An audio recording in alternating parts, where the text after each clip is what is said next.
بسم الله الحمد لله والصلاة والسلام على رسول الله نبينا محمد وعلى آله وصحبه أجمعين. اللهم انفعنا بما علمتنا وعلمنا ما ينفعنا وزدنا علما. رب اشرح لي صدري ويسر لي أمري واحلل عقدة من لساني يفقهوا قولي. سبحانك لا علم لنا إلا ما علمتنا إنك أنت العليم الحكيم.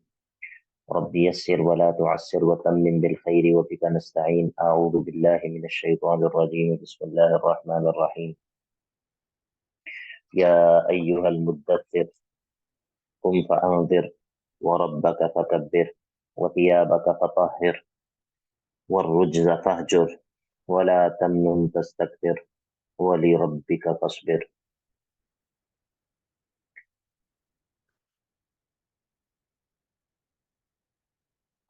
اللهم اغفر لنا ولمشائخنا ولوالدينا ولجميع الحاضرين ولجميع المسلمين والمسلمات.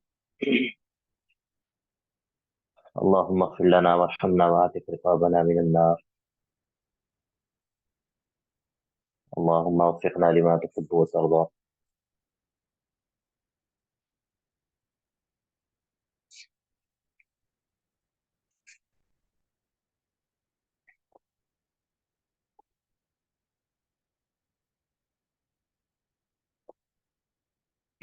چلیے،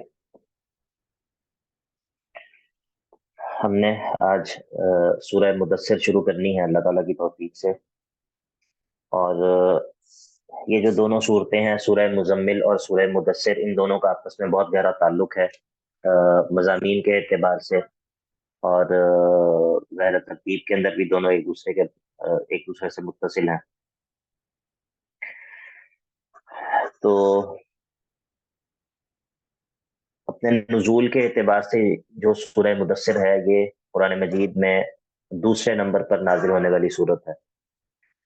سورہ مدثر جو ہے وہ قرآن مجید میں دوسرے نمبر پر نازل ہونے والی صورت ہے، یعنی کہ یہ معروف ہے، حدیث کی کتابوں میں موجود ہے، اور تفاسیر کے اندر بھی علماء ذکر کرتے ہیں کہ جب سورہ علق نازل ہوئی تھی جو کہ پہلی وحی ہے، تو اس کے بعد کچھ عرصے کے لیے وحی کا سلسلہ جو ہے وہ منقطع ہو گیا تھا، وحی کا سلسلہ جو ہے وہ کچھ عرصے کے لیے رک گیا تھا.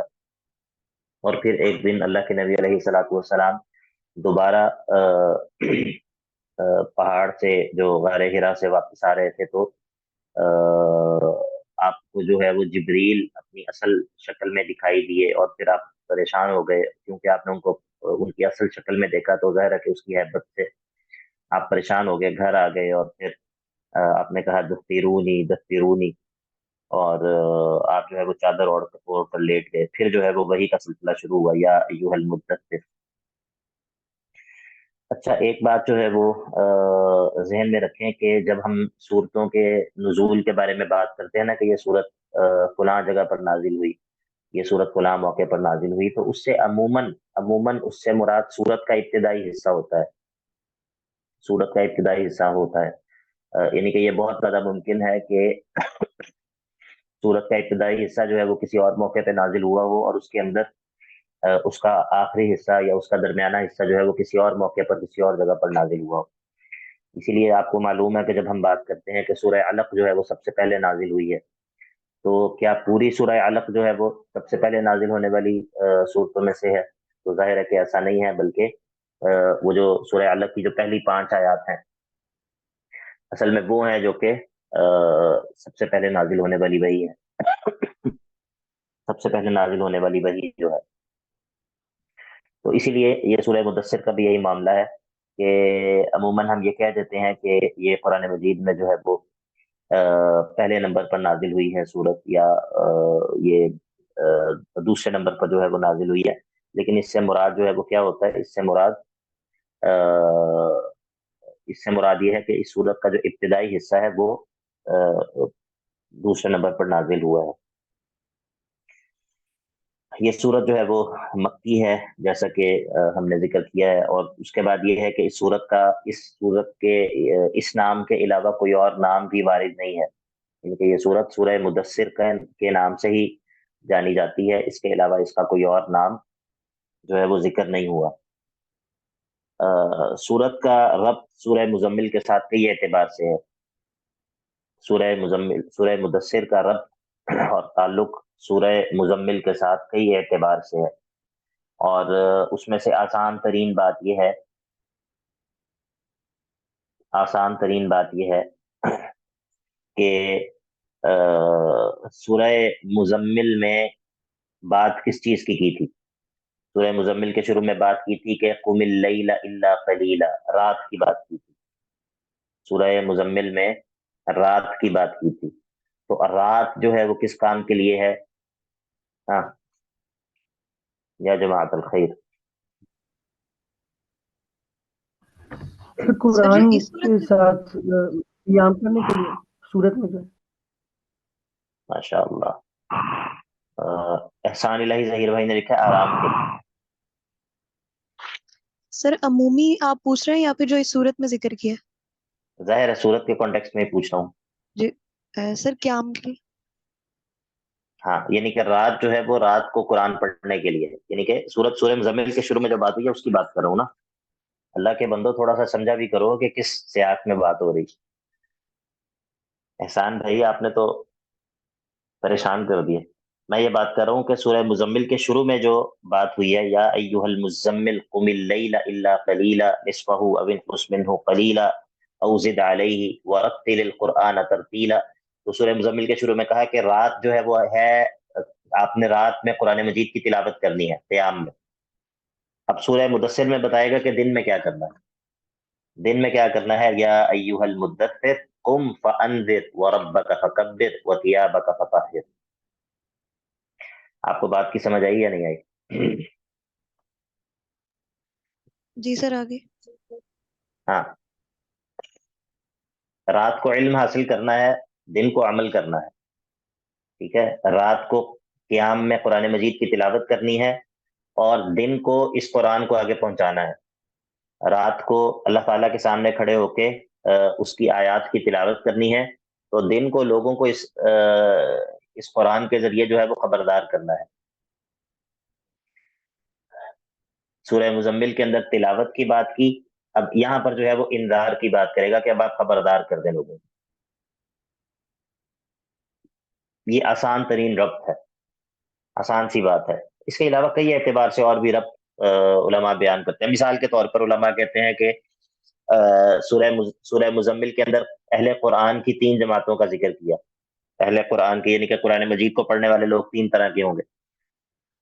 اب یہاں پر جو ہے وہ کافروں کی 3 اقسام کا ذکر ہوگا، سورہ مدثر میں کافروں کی 3 اقسام کا ذکر ہوگا، تو وہ کئی اعتبار سے جو ہے وہ جو ربط ہے یا دونوں صورتوں کا تعلق ہے وہ علماء بیان کرتے ہیں، لیکن اصل بات یہ ہے کہ مطلب جو بات سب سے زیادہ واضح محسوس ہو رہی ہو، انسان اس کو بھی سمجھ لے تو یہ بھی کافی ہے۔ تو یہ صورت کا پچھلی صورت کے ساتھ ربط ہو گیا۔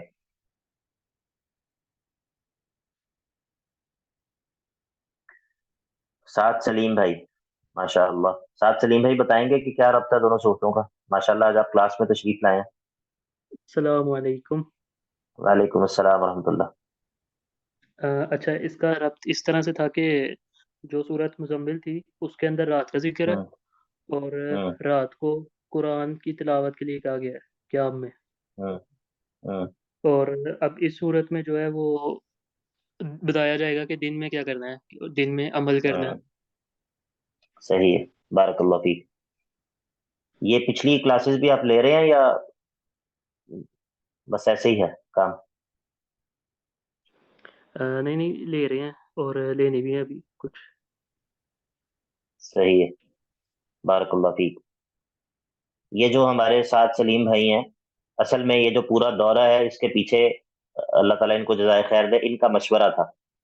ایک دن یہ میرے پاس بیٹھے ہوئے تھے، کوئی 2 مہینے پہلے کی بات ہے، تو ادھر انہوں نے مجھے کہا، میرے پاس بیٹھے ہوئے تھے، مجھے کہنے لگے کہ آپ یہ آخری 2 پارے جو ہے وہ پڑھائیں اس دفعہ رمضان میں۔ تو بس ادھر بیٹھے بیٹھے ہمارا ارادہ بنا، اور ہم نے جو ہے وہ اس کا جو پلان جو ہے وہ کر لیا، اور لیکن اس کے بعد اب مجھے کلاس میں یہ آج بڑے دنوں بعد نظر آئے ہیں، تو اسی لیے میں نے کہا کہ پوچھوں ان سے کہ کیا معاملہ ہے۔ شاید یہ انہوں نے یہ سمجھا ہے کہ مجھے اجر و ثواب تو مل رہا ہے، تو شاید خود سے پڑھنے کی ضرورت نہیں ہے، تو نہیں، ایسا نہیں ہے، خود سے پڑھنے کی بھی ضرورت ہے، ٹھیک ہے جی، بارک اللہ فیک۔ اچھا جی، تو اب اس صورت کا دعویٰ کیا ہے؟ اس صورت کا دعویٰ جو ہے وہ یہ ہے کہ پچھلی صورت کا دعویٰ یہ تھا کہ اس قرآن کے ذریعے رات کو قیام کریں۔ اب اس صورت کا دعویٰ یہ ہے کہ اس قرآن کے ذریعے لوگوں کو خبردار کر دیں، اس قرآن کے ذریعے لوگوں کو خبردار کر دیں، انذار، لوگوں کو خبردار کرنا جو ہے اس کا آغاز کر دیں۔ یہ صورت کا دعویٰ ہے۔ صورت کے آغاز میں اس کا تذکرہ ہوگا، اور پھر اس صورت کے اندر جو داعی کے آداب ہیں ان کا بھی ذکر ہوگا، داعی کے لیے کیا آداب ہیں، اس کے لیے کیا چیزیں ضروری ہیں۔ تو اسی لیے دونوں صورتوں کے درمیان نا بڑا گہرا تعلق ہے۔ سورہ مزمل میں داعی کی رات کیسی ہو اس کا تذکرہ ہوا، یہاں پر جو ہے وہ ذکر کرے گا کہ داعی کا دن کیسا ہو، ٹھیک ہے۔ تو یہ صورت کا دعویٰ ہے۔ فرمایا یا ایھا المدثر، یا ایھا المدثر، اے چادر کو اوڑھنے والے، چادر کو اوڑھنے والے۔ یہ دثار جو ہے نا وہ اس کپڑے کو کہا جاتا ہے جو انسان اپنے لباس کے اوپر پہنتا ہے، لباس کے اوپر جس چیز کو اوڑھ لیتا ہے یا جس چیز سے اپنے آپ کو ڈھانپ لیتا ہے اس کو دثار کہا جاتا ہے۔ جس طرح عموماً جو ہے وہ سردیوں کے اندر ہم چادر لپیٹتے ہیں، خواتین تو مستقل طور پر چادر لپیٹتی ہیں لیکن اس کو دثار نہیں کہا جاتا۔ یہ مرد جو اپنے اوپر چادر لپیٹتے ہیں اس کو کہا جاتا ہے۔ تو یا ایھا المدثر، یہاں پر جو ہے وہ اللہ کے نبی علیہ الصلوۃ والسلام کو خطاب ہے، اور آپ کی اس کیفیت کے ساتھ آپ کو خطاب کیا ہے کہ جس کیفیت میں آپ اس وقت تھے۔ اور لیکن اس سے مراد ایک تو یہ ہے کہ اس سے مراد اللہ کے نبی علیہ الصلوۃ والسلام تو ہے ہی ابتداء، لیکن پھر اس سے مراد جو ہے وہ ہر وہ شخص ہے جو اپنے آپ کو روکے ہوئے ہے دعوت کے فریضے کو انجام دینے سے، وہ کسی بھی چیز کو اوڑھ کر، یعنی کہ یہاں پر اوڑھنے سے مراد صرف حصی طور پر کسی چیز کو اوڑھنا نہیں ہے، بلکہ اس سے مراد یہ بھی ہے کہ کوئی شخص غفلت کی چادر اوڑھے ہوئے ہے، کوئی شخص غفلت میں ڈوبا ہوا ہے، کوئی بندہ جو ہے وہ سستی کا شکار ہے، تو گویا کہ اس نے سستی کو اپنے اوپر اوڑھا ہوا ہے۔ تو یا ایھا المدثر، اے مدثر، قم، کھڑے ہو جاؤ، کھڑے ہو جاؤ، اٹھ کھڑے ہو، اور فانذر، اور لوگوں کو خبردار کر دو، اور خبردار کر دو ہر ایک اس شخص کو جس کو خبردار کیا جا سکتا ہے، اس کو خبردار کر دو، یعنی کہ اللہ رب العزت کا پیغام جو ہے وہ اس کو پہنچا دو، قرآن مجید کی دعوت جو ہے وہ اس کو پہنچا دو۔ یا ایھا المدثر قم فانذر، اے نبی کریم صلی اللہ علیہ وسلم کھڑے ہو جائیے، فانذر، اور خبردار کر دیجئے، وربک فکبر، وربک فکبر، اور اپنے رب کی توحید جو ہے اس کو بیان کر دیجئے، اپنے رب کی توحید بیان کر دیجئے، وربک فکبر، اپنے رب کی توحید بیان کر دیجئے، وربک فکبر، اپنے رب کی بڑائی اور کبریائی بیان کر دیجئے۔ اللہ تعالیٰ کی کبریائی بیان کرنا جو ہے وہ اللہ تعالیٰ کی توحید بیان کرنے کے ہی ہم معنی ہے۔ اللہ تعالیٰ کی کبریائی بیان کرنا، جب آپ کہتے ہیں اللہ اکبر، اس کا کیا مطلب ہے؟ کہ اللہ سب جی، سے بڑا ہے۔ اللہ سب سے بڑا ہے۔ اس سے توحید کس طرح ثابت ہوتی ہے؟ کہ اللہ کے علاوہ ہر وہ چیز جس کو بڑا سمجھا جاتا ہے اس کی نفی ہوتی ہے۔ کوئی اور مزید وضاحت کے ساتھ؟ اللہ اکبر جو ہے وہ کلمہ توحید کس طرح ہے؟ یہ تو میں نے اس میں پڑھایا ہے، مفاتیح معرفت اللہ کے اندر آخر میں غالباً میں نے یہ پڑھایا ہے۔ جی عبد الرحمن۔ شیخ کے اللہ سب سے بڑا ہے، یعنی اس مقام پر اور کوئی بھی نہیں موجود، تو وہ ایک طرح سے اس کی توحید کا اس بات۔ اصل میں دیکھیں بات یہ ہے کہ جب ہم کہتے ہیں اللہ اکبر تو یعنی کہ اس کا معنی کیا ہے؟ اللہ اکبر کا اللہ اکبر من کل شیء، اللہ اکبر من کل شیء، اللہ تعالیٰ اپنی ذات کے اعتبار سے، اپنی صفات کے اعتبار سے ہر چیز سے بڑا ہے۔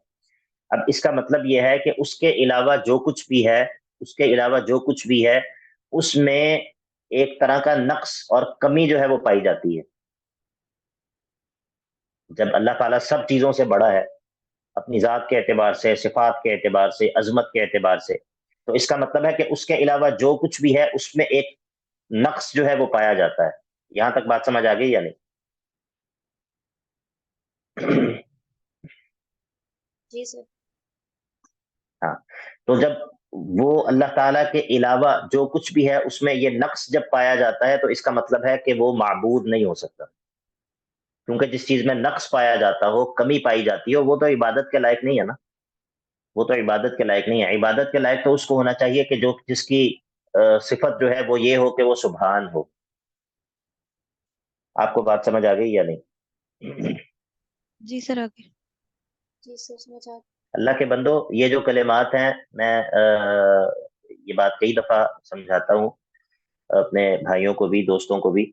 یہ جو کلمات ہیں سبحان اللہ والحمد للہ ولا الہ الا اللہ واللہ اکبر، ان کی دین کے اندر بہت ہی زیادہ مرکزی حیثیت ہے، اور ان کلمات کے درست معنی کو سمجھنا یہ آپ کا جو ہے نا وہ پرسپیکٹو تبدیل کر دے گا نماز کے بارے میں، اذکار کے بارے میں، دعاؤں کے بارے میں، اور اللہ تعالیٰ کی حمد کے، اللہ تعالیٰ کی تعریف کے، اللہ تعالیٰ کے ذکر کے جو کلمات ہیں، صبح اٹھنے سے لے کر رات کو سونے تک کے جو اذکار اور دعائیں ہیں، ویسے عمومی طور پر اللہ تعالیٰ کا ذکر کرنا، ان تمام کے تمام اذکار میں خود قرآن مجید کے اندر اگر آپ صرف ان کلمات کے صحیح معنی کو سمجھ رہے ہو کہ سبحان اللہ کا کیا مطلب ہے، الحمدللہ کا کیا مطلب ہے، اور لا الہ الا اللہ کا معنی کیا ہے، اور اللہ اکبر کا معنی کیا ہے، تو یہ جو کلمات ہیں یہ بہت عظیم کلمات ہیں. یہ اللہ تعالیٰ کے تعارف کا خلاصہ ہے، یہ اللہ رب العزت کی معرفت کا خلاصہ ہے.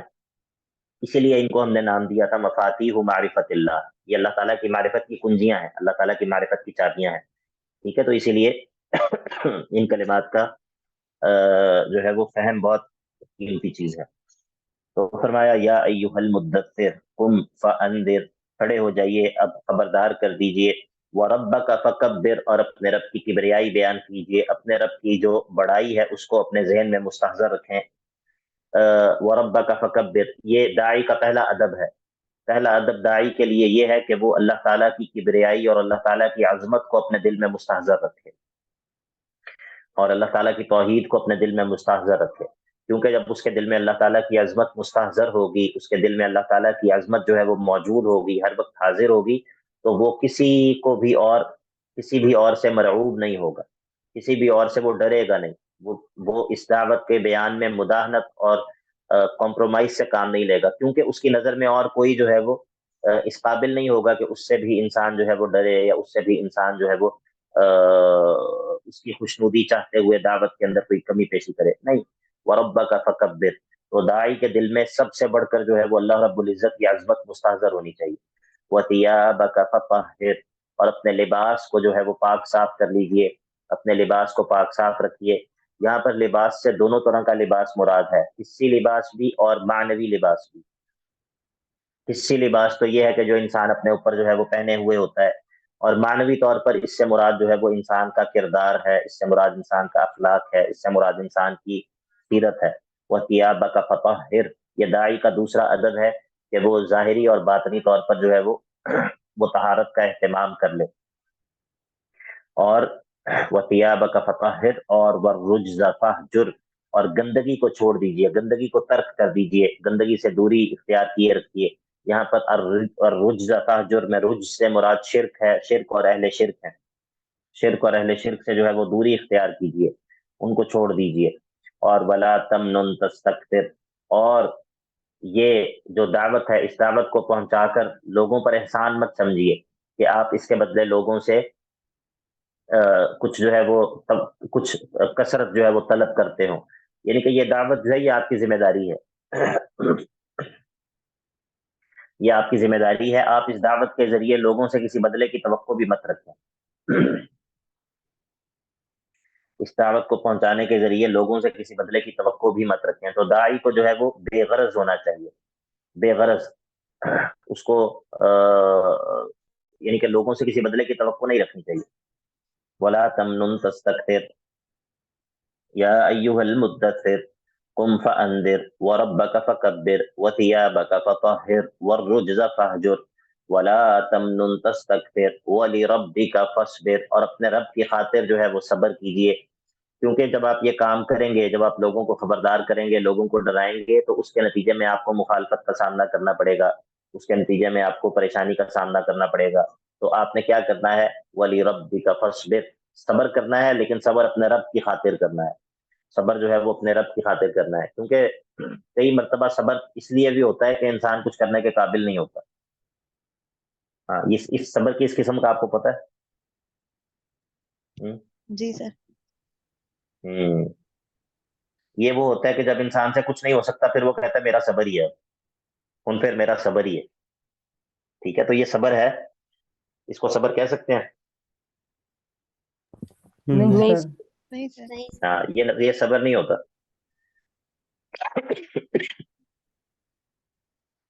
ہاں، لاچاری ہے. تو ولی ربی کا فصبر،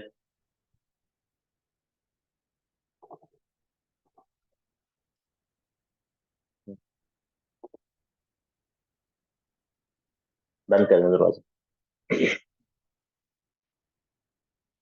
فَإِذَا نُقِرَ فِي النَّاقُورِ، یہاں سے تخویف اخروی کا آغاز ہے. فَإِذَا نُقِرَ فِي النَّاقُورِ، جس دن جو ہے وہ سور پھونک دیا جائے گا. فَذَلِكَ يَوْمَئِذٍ يَوْمٌ عَسِيرٌ، اور وہ دن جو ہے وہ بڑا ہی خطرناک، بڑا ہی بھاری مشکل دن ہوگا، بڑا ہی مشکل دن ہوگا. عَلَى الْكَافِرِينَ غَيْرُ يَسِيرٌ، کافروں پر بالکل بھی آسان نہیں ہوگا. یہ ولی ربی کا فصبر کے اندر ایک بات رہ گئی، وہ یہ ہے کہ جو صبر اللہ تعالیٰ کی خاطر نہ ہونا، جو صبر اللہ تعالیٰ کی خاطر انسان نہ کر رہا ہو، وہ صبر جو ہے وہ اس کو دوام نہیں ہوتا، وہ صبر پھر انسان زیادہ دیر نہیں کر پاتا. لیکن جو صبر انسان جو ہے وہ اللہ کی رضا کی خاطر کر رہا ہو، اور جس صبر سے اس کا مطلوب اور مقصود اللہ تعالیٰ ہو، تو وہ صبر جو ہے پھر انسان اس پر جو ہے وہ استقامت اس کو نصیب ہو جاتی ہے، انسان مستقل طور پر اس کو کر پاتا ہے. وَلِرَبِّكَ فَاصْبِرْ فَإِذَا نُقِرَ فِي النَّاقُورِ. اب یہ اوپر جو کہا کہ لوگوں کو خبردار کر دیجئے، لوگوں کو ڈرا دیجئے، وہ کس چیز سے ڈرانا ہے اور اس ڈرانے کا انجام کیا ہوگا؟ انجام یہ ہوگا کہ فَإِذَا نُقِرَ فِي النَّاقُورِ، فَإِذَا نُقِرَ فِي النَّاقُورِ، جس دن سور پھونک دیا جائے گا. فَذَلِكَ يَوْمَئِذٍ يَوْمٌ عَسِيرٌ، وہ دن جو ہے وہ بہت ہی بھاری مشکل دن ہوگا. عَلَى الْكَافِرِينَ، کافروں پر، غیر یسیر، ذرا بھی آسان نہیں ہوگا. اب زجر ہے کس کو؟ اللہ اکبر. آپ نے خالد بن ولید کا نام سنا؟ خالد بن ولید رضی اللہ تعالی عنہ. جی سر. جی، یہ پیچھے سے ہم نے بات شروع کی ہے سورہ قلم، ان کان ذا مال و بنین، اور پھر اس کے بعد پیچھے سورہ مزمل کے اندر بھی ہم نے بات کی وَذَرْنِي وَالْمُكَذِّبِينَ أُولِي النَّعْمَةِ وَمَهِّلْهُمْ قَلِيلًا، اور پھر اس کے بعد سورہ نوح کے اندر بات کی کہ وَاتَّبَعُوا مَن لَّمْ يَزِدْهُ مَالُهُ وَوَلَدُهُ إِلَّا خَسَارًا. ہم نے کہا کہ یہ کون ہے، کہ کس کے بارے میں ہے یہ آیات؟ وہ ولید بن مغیرہ جو ولید بن مغیرہ. ولید بن مغیرہ جو ہے نا یا جماعت الخیر، یہ خالد بن ولید رضی اللہ تعالیٰ عنہ کا باپ ہے. خالد بن ولید رضی اللہ تعالیٰ عنہ کا باپ. اس کو کہتے ہیں یخرج الحی من المیت ویخرج المیت من الحی. اللہ رب العزت مردہ سے زندہ کو نکالتا ہے اور زندہ سے مردہ کو نکالتا ہے. اس کی ایک تفسیر یہ ہے کہ اللہ تعالیٰ کافر سے مسلمان کو پیدا کرتا ہے، مسلمان سے کافر کو پیدا کرتا ہے. آپ کو بات سمجھ آئی یا نہیں آئی؟ جی سر. اور پھر دوسری بات یہ ہے کہ سیدنا خالد بن ولید رضی اللہ تعالیٰ عنہ جب مسلمان ہوئے تو کیا وہ ان آیات کو نہیں پڑھتے ہوں گے؟ پڑھتے ہیں.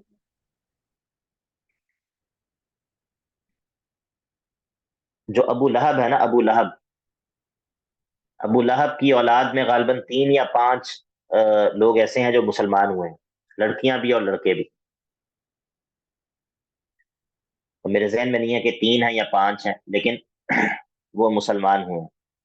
اور وہ سارے کے سارے یہ پڑھتے تھے تبت یدا ابی لہب وتب ما اغنى عنه ماله وما كسب سيصلى نارا ذات لهب وامرأته حمالة الحطب في جيدها حبل من مسد.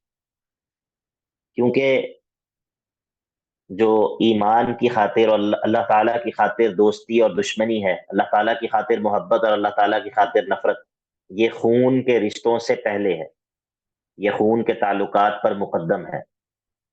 باوجود اس کے کہ وہاں پر خون کا تعلق ہے، لیکن یہ تعلق جو ہے ان کے لیے اس چیز پر ایمان لانے سے مانے نہیں تھا کہ تبت یدا ابی لہب وتب. اس کو کہتے ہیں الولا والبراء، اللہ کی خاطر محبت، اللہ کی خاطر نفرت، اللہ کی خاطر دشمنی. کسی سے دوستی ہو تو اللہ کی خاطر ہو، اور اللہ کے دشمنوں سے پھر انسان محبت نہیں رکھ سکتا.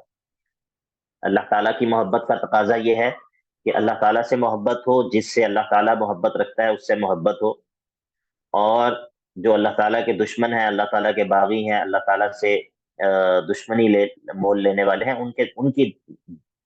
ان کی محبت کا انسان کے دل میں ہونا، یہ جو ہے اس بات کی علامت ہے کہ انسان کے دل میں اللہ تعالیٰ کی محبت نہیں.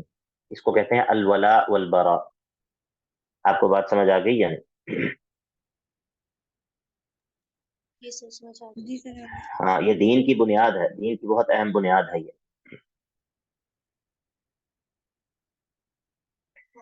اچھا جی،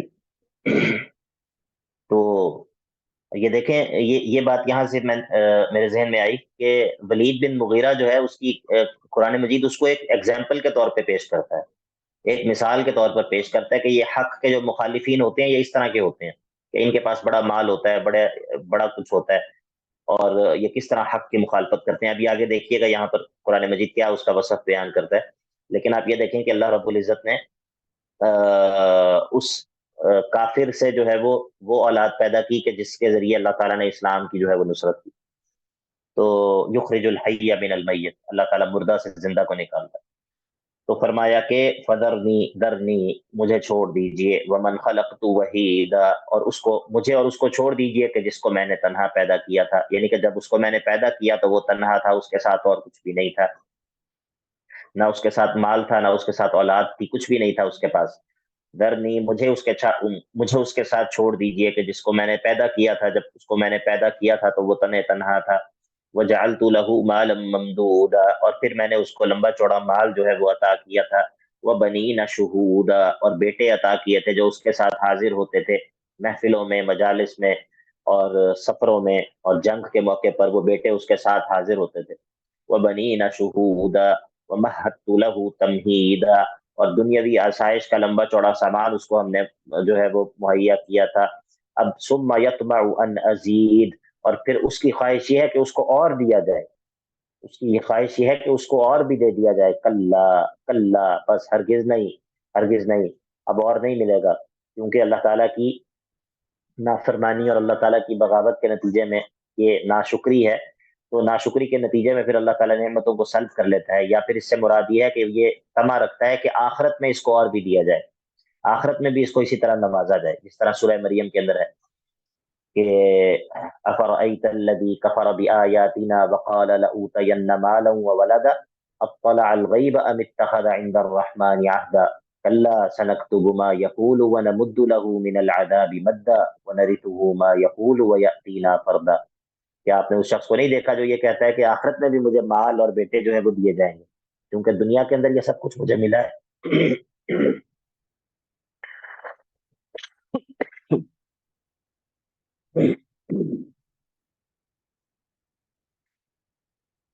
تو آخرت میں بھی جو ہے مجھے یہ سب کچھ دیا جائے گا. ثم یطمع ان ازید، پھر یہ طمع رکھتا ہے کہ اس کو آخرت میں بھی جو ہے وہ نوازا جائے گا. کلا، ہرگز نہیں، انہ کان لآیاتنا عنیدا، یہ ہماری آیات کا دشمن تھا، یہ ہماری آیات کے ساتھ عناد رکھنے والا تھا. سأرہقہ صعودا، ہم اس کو بہت سخت قسم کے عذاب پر جو ہے وہ اس میں مبتلا کریں گے. سأرہقہ مطلب مراد یہ ہوتا ہے کسی چیز میں بہت مشقت کے ساتھ مبتلا کرنا. اور صعود کے بارے میں یہ بات پچھلی صورت میں بھی ہوئی تھی کہ یا تو اس سے مراد ایسا عذاب ہے جو انسان پر غالب آ جائے، یا پھر اس سے مراد وہ جہنم میں موجود پہاڑ ہے جس کے اوپر جو ہے وہ جہنمیوں کو چڑھایا جائے گا. سأرہقہ صعودا. اچھا، ہوا یہ کہ کفار نے دیکھا کہ حج کا موسم آ رہا ہے اور اللہ کے نبی علیہ السلام جو ہے وہ اپنی دعوت کا آغاز کر چکے تھے. تو کفار نے ایک میٹنگ کی اور اس میں انہوں نے سوچا کہ اب حج کا سیزن آ رہا ہے تو لوگ آئیں گے ہر طرف سے مکہ میں، تو ان کو ہم محمد کے بارے میں صلی اللہ علیہ وسلم ان کے بارے میں کیا ان کو بتائیں، نہیں تو لوگ تو اس کی دعوت سے متاثر ہو جائیں گے. تو انہوں نے پلاننگ کی، اکٹھے ہوئے، اب مختلف لوگوں نے مختلف رائے پیش کرنی شروع کی. کسی نے کہا کہ یہ کہیں گے کہ یہ تو مجنون ہے، انہوں نے کہا نہیں، یہ مجنون نہیں ہے، مجنون ایسے تو نہیں ہوتے. کسی نے کہا کہ ہم یہ کہیں گے کہ یہ جھوٹ بولتا ہے، انہوں نے کہا نہیں، یہ بھی نہیں ہے، یہ بات بھی بنتی نہیں ہے. کسی نے کہا کہ جی کچھ ہم یہ کہیں گے، یہ کہیں گے، یہ کہیں گے، لیکن کوئی بات جو ہے وہ کسی بھی بات پر اتفاق نہیں ہو رہا تھا. پھر یہ ولید بن مغیرہ بدبخت نے، اس نے جو ہے وہ بڑا غور و فکر کیا اور بڑا سوچ سمجھ کے، بڑے انٹلیکچوئل تھا نا بڑا، تو بڑا یعنی کہ اس نے جو ہے وہ غور و فکر کر کے اس نے پھر ایک رائے جو ہے وہ پیش کی. دیکھیں اللہ تعالیٰ کس طرح اس کی منظر کشی کرتا ہے.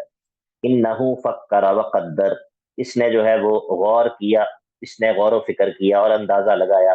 فقتل، بس یہ برباد ہو جائے، کیف قدر، اس نے یہ اندازہ کیسے لگا لیا. ثم قتل، پھر یہ برباد ہو جائے، کیف قدر، کیسا اس نے یہ اندازہ لگا لیا. ثم نظر، پھر اس نے غور و فکر کیا، پھر اس نے جو ہے وہ دیکھا. ثم عبس وبصر، پھر اس نے تیوری چڑھائی اور پھر جو ہے وہ اس نے اپنا رنگ جو ہے وہ بدل لیا. ثم ادبر واستکبر، پھر یہ مڑ گیا اور اس نے تکبر کیا. فقال، اور پھر اس نے کہا، یہ ساری کیفیت اللہ تعالیٰ نے اس کی بیان کیا کہ یہ اس نے بڑا غور کیا، بڑا سوچا اور جناب بڑی یعنی کہ محنت کر کے تو پھر اس نتیجے پر پہنچا کہ ان ھذا الا سحر یؤثر. ہم کہیں گے کہ اصل بات یہ ہے کہ یہ نہ یہ مجنون بھی نہیں ہے، یہ جھوٹا بھی نہیں ہے، یہ شاعر اور کاہن بھی نہیں ہے. اصل بات یہ ہے کہ یہ قرآن جو پیش کر رہا ہے نا، یہ پچھلے لوگوں کی کوئی جادو کی کہانیاں ہیں، یہ جادو ہے اصل میں. اسی لیے تو آپ دیکھتے نہیں ہے کہ اس نے جو ہے وہ باپ کو بیٹے سے جدا کر دیا ہے، شوہر کو بیوی سے جدا کر دیا ہے، گھروں میں لڑائیاں فساد جو ہے وہ ڈال دیا ہے. تو اصل میں یہ ہے کہ یہ ان ھذا الا سحر یؤثر، نہیں ہے یہ مگر کیا ہے، منقول شدہ، منقول جادو ہے. یؤثر ای ینقل، ایسا جادو ہے جو کہ پچھلی قوموں سے نقل کیا گیا ہے. ان ھذا الا قول البشر، اور یہ نہیں ہے مگر یہ تو انسان کا کلام ہے، یہ کوئی اللہ کا کلام نہیں. یہ ولید بن مغیرہ کی یہ کارستانی ہے. اس نے جو ہے وہ قرآن مجید کے بارے میں بڑا غور و فکر کر کے کفار کو یہ مشورہ دیا. تو اللہ تعالیٰ فرماتا ہے سأصلیہ سقر، اس کو ہم سقر میں داخل کریں گے، اس کو ہم سقر میں داخل کریں گے. سقر جو ہے وہ بولا جاتا ہے کسی بہت ہی گہری چیز پر. تو جہنم کے ناموں میں سے ایک یہ بھی ہے جس سے اس کی گہرائی، اس کی جو یعنی کتنی وہ ڈیپ ہے، اس کی طرف اشارہ مقصود ہے.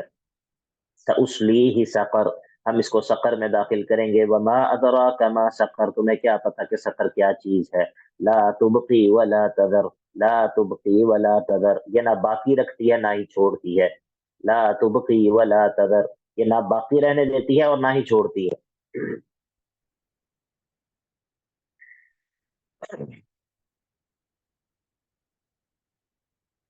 لا تبقی ولا تذر لواحۃ للبشر، اور یہ چمڑی کو جلا کر رکھ دینے والی ہے. یہ وما ادراکا اور وما یدریکا، ان دونوں میں کیا فرق ہے؟ یہ میں نے بتایا تھا یا نہیں بتایا تھا؟ وما ادراکا اور وما یدریکا تذکرہ ہوا تھا اس کا؟ نہیں سر. چلیں پھر نوٹ کر لیں. وما ادراکا جو ہے نا، وہ وما ادراکا ان چیزوں کے بارے میں کہا جاتا ہے کہ جن کے بارے میں اللہ رب العزت پھر بتا دیتا ہے کہ اس کی کیا حقیقت ہے. اور وما یدریکا جو ہے وہ ان چیزوں کے بارے میں کہا جاتا ہے کہ جس کے بارے میں اللہ تعالیٰ کسی کو علم نہیں، اللہ تعالیٰ نے کسی کو جو ہے وہ بتایا نہیں ہے. ٹھیک ہے. وما یدریک لعل الساعۃ تکون قریبا، اور آپ کو کیا پتا کہ کیا پتا قیامت جو ہے وہ قریب ہی ہو. وما یدریک لعل الساعۃ تکون قریبا. اور وما ادراکا جو ہے یہ ان چیزوں کے بارے میں کہا جاتا ہے جن کے بارے میں اللہ تعالیٰ نے خبر دی ہے. بات سمجھ آ گئی؟ جی سر. ہاں، یہ قاعدہ ہے. یہ غالباً امام بخاری نے بھی لکھا ہے، کتاب التفسیر میں نقل کیا ہے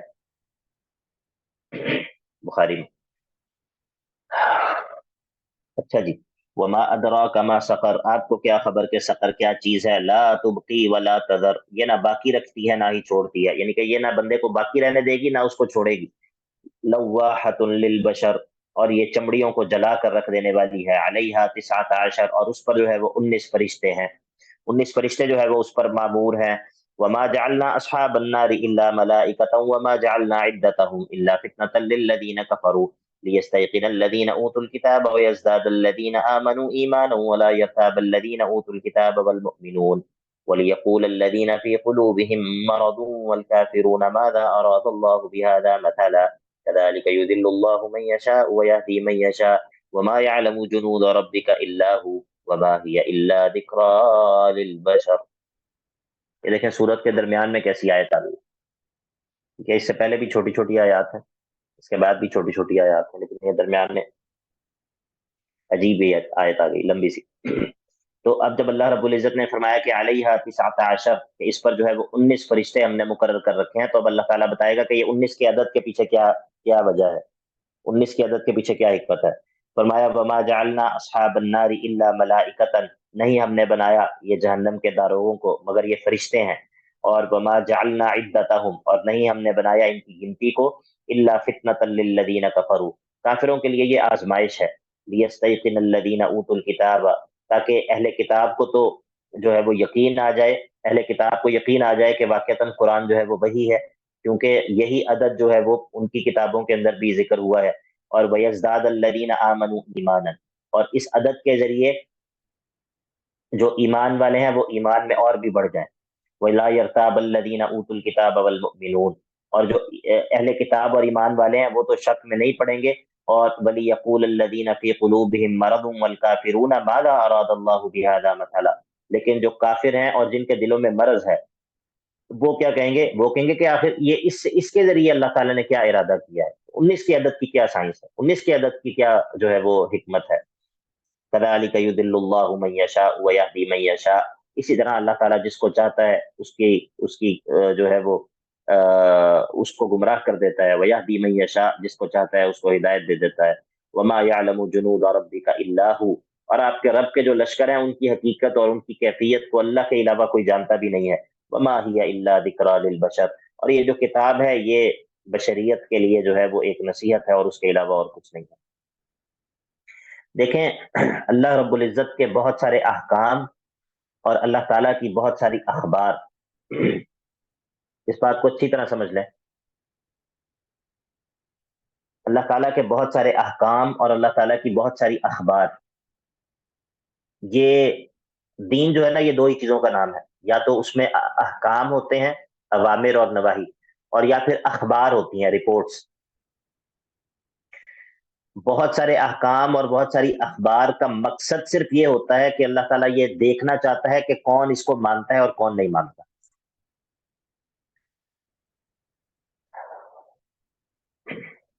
کون جو ہے وہ سر تسلیم خم کرتا ہے اور کون نہیں کرتا، اس کے پیچھے یہی حکمت ہوتی ہے. انسان کہتا ہے نہیں اس کے پیچھے کیا حکمت ہے، مجھے حکمت پتہ چلے گی تو میں مانوں گا.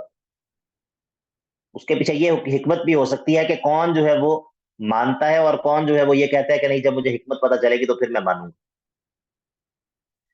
اللہ کے بندو بات سمجھ آئی یا نہیں آئی؟ جی سر. جی سر. ٹھیک ہے، اس کی بہت زیادہ مثالیں ہیں. یہ سورۃ البقرہ کے اندر اس کی کافی ساری مثالیں ہیں.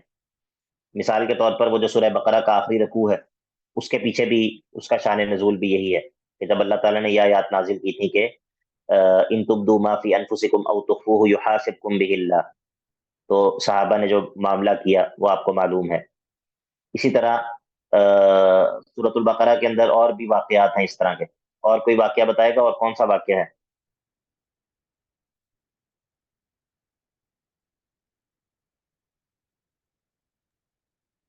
سر جو کیا گیا کون سا؟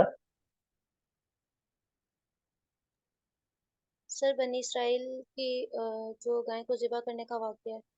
ہاں بارک اللہ فیک، گائے والا واقعہ جو ہے اللہ تعالیٰ نے کہا کہ جب بنی اسرائیل میں ایک بندہ قتل ہو گیا تو اب بندہ جب قتل ہو گیا تو انہوں نے کہا کہ ہمیں بتائیں کہ قاتل کون ہے. تو اللہ تعالیٰ نے کیا کہا کہ گائے کو ذبح کرو. اب ان دونوں باتوں کا آپس میں کوئی تعلق ہے؟ ہم آپ سے یہ کہہ رہے ہیں کہ ہمیں بتائیں کہ قاتل کون ہے، اور آپ ہم سے کیا کہہ رہے ہیں؟ گائے کو ذبح کرو. ٹھیک ہے، تو اسی لیے انہوں نے کہا کہ موسیٰ آپ ہمارے ساتھ مذاق کر رہے ہیں. انہوں نے کہا اعوذ باللہ ان اکون من الجاہلین. تو یعنی کہ بعض دفعہ اللہ رب العزت کا جو حکم ہوتا ہے اس کا مقصد یہ دیکھنا ہوتا ہے کہ کون اس کو مانتا ہے. تحویل قبلہ، یہ انس بن ہارون بھائی نے بھی بتایا ہے، تحویل قبلہ کا جو حکم ہے اس کے اندر اللہ رب العزت کہتا ہے وما جعلنا القبلة التي كنت عليها الا لنعلم من يتبع الرسول ممن ينقلب على عقبيه. یہ حکم ہم نے اس لیے دیا تاکہ ہم دیکھیں گے کون ایسے لوگ ہیں جو کہ صرف اسی لیے آپ پر ایمان لے آئے ہیں کہ چلو یہ بھی تو بیت المقدس کی طرف منہ کر کے نماز پڑھتا ہے تو کوئی بات نہیں، اس کے اوپر ایمان لے آتے. لیکن جب ہم نے قبلہ تبدیل کیا تو بہت سارے ایسے لوگ جو ہے وہ مرتد ہو گئے، انہوں نے دین کو چھوڑ دیا. اسی طرح آپ دیکھیں نا کہ ایک لشکر ہے اور وہ جنگ لڑنے کے لیے جا رہا ہے اور دشمن سے لڑنا ہے، اور رستے میں جو ہے وہ ایک نہر آ جاتی ہے اور اللہ تعالیٰ یہ حکم نازل کر دیتا ہے کہ اس نہر سے پانی پینے کی اجازت نہیں ہے. اس کی کوئی سینس ہے؟ ہاں، مطلب اگر بندہ کہے کہ بھئی یہ اس میں مطلب اس کے پیچھے کیا حکمت ہوگی، اس میں کیا وجہ ہے، یہ تو جنگ کا موقع ہے، اس میں تو پانی پینے کی ضرورت ہے، یہ سب چیزیں ہیں. ہاں، ان اللہ مبتلیکم بنہر فمن شرب منه فليس مني ومن لم يطعمه فإنه مني إلا من اغترف غرفة بيده وشربوا منه إلا قليلا منهم.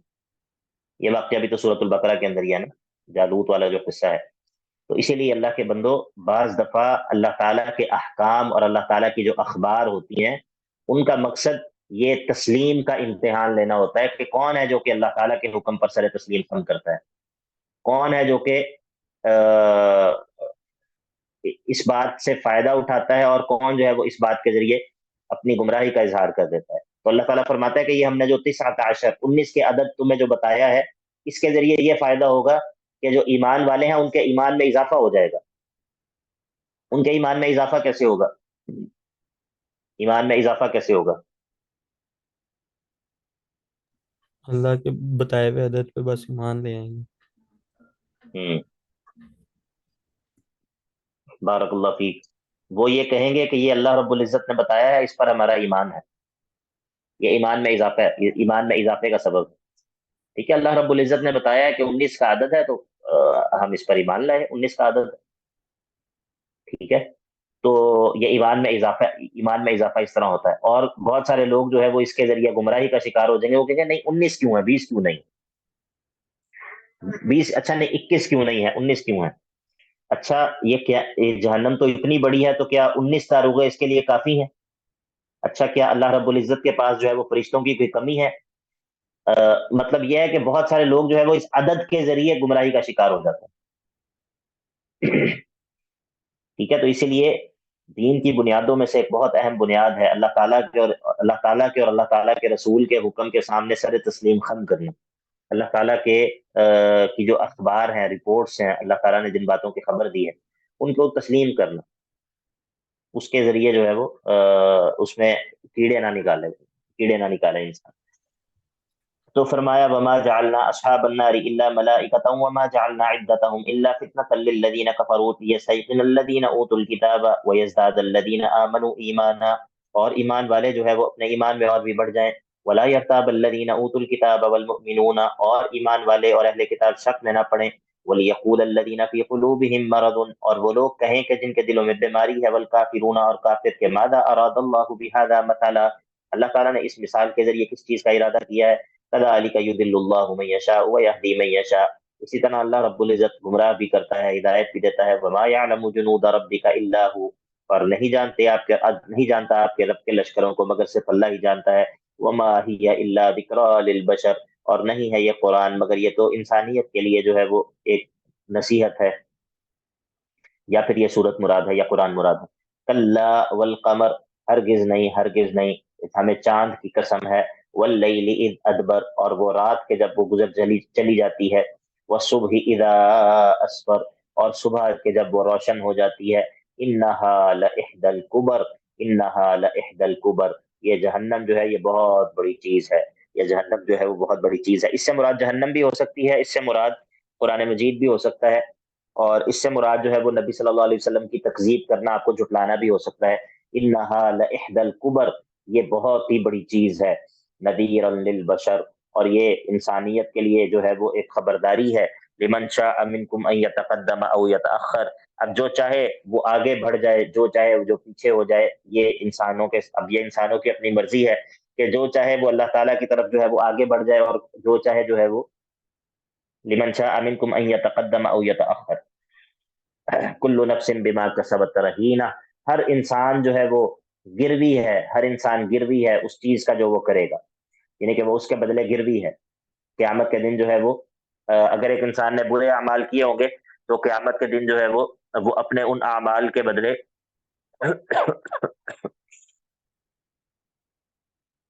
جو ہے وہ پکڑ لیا جائے گا، دھر لیا جائے گا۔ کل نفس بما کسبت رہینہ الا اصحاب الیمین، سوائے جنتیوں کے، سوائے دائیں ہاتھ والوں کے، فی جنات، جو کہ باغات میں ہوں گے، یتساءلون، آپس میں ایک دوسرے سے سوالات کر رہے ہوں گے، ایک دوسرے سے باتیں کر رہے ہوں گے، عن المجرمین، مجرموں کے بارے میں پوچھ رہے ہوں گے، اور پھر وہ پوچھیں گے ان سے کہ ما سلککم فی سقر، تمہیں یہ سقر میں کس نے پہنچا دیا، کس چیز نے تمہیں یہاں پر پہنچا دیا؟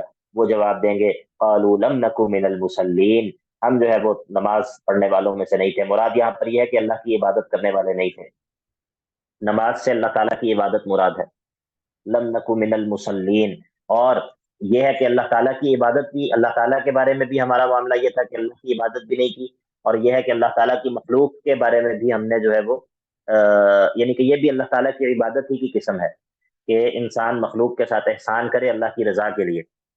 تو ولم نکن نطعم المسکین، اور ہم مساکین کو کھانا بھی نہیں کھلایا کرتے تھے، وکنا نخوض مع الخائضین، اور ہم جو ہے وہ باطل والوں کے ساتھ، باطل پرستوں کے ساتھ ان کے باطل میں جو ہے وہ شریک ہوا کرتے تھے، وَكُنَّا نُكَذِّبُ بِيَوْمِ الدِّينِ، اور ہم قیامت کے دن کو جھٹلایا کرتے تھے، اور ہم اسی حال میں باقی رہے، اسی حال میں باقی رہے، اسی حال میں باقی رہے، یہاں تک کہ حتیٰ أَتَانَا الْيَقِينُ، یہاں تک کہ ہمیں اسی حال میں موت آ گئی۔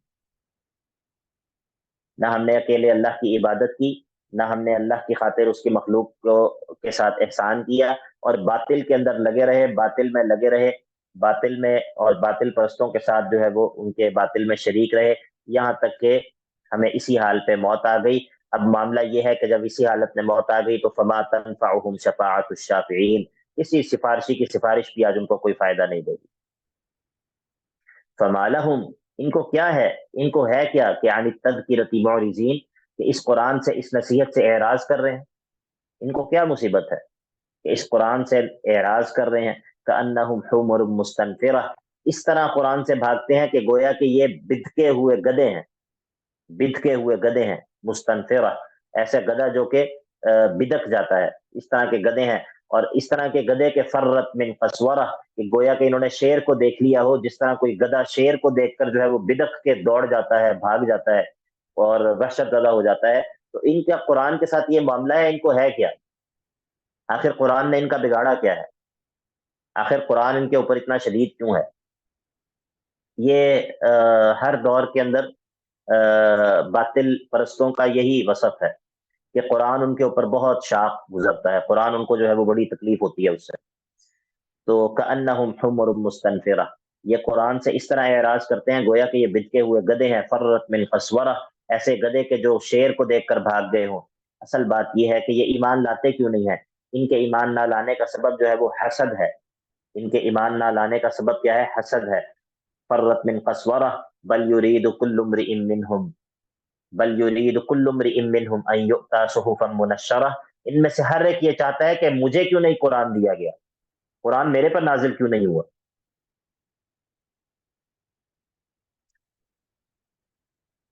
آپ کو بات سمجھ آئی یا نہیں آئی؟ یہ محمد پر قرآن کیوں نازل ہو گیا؟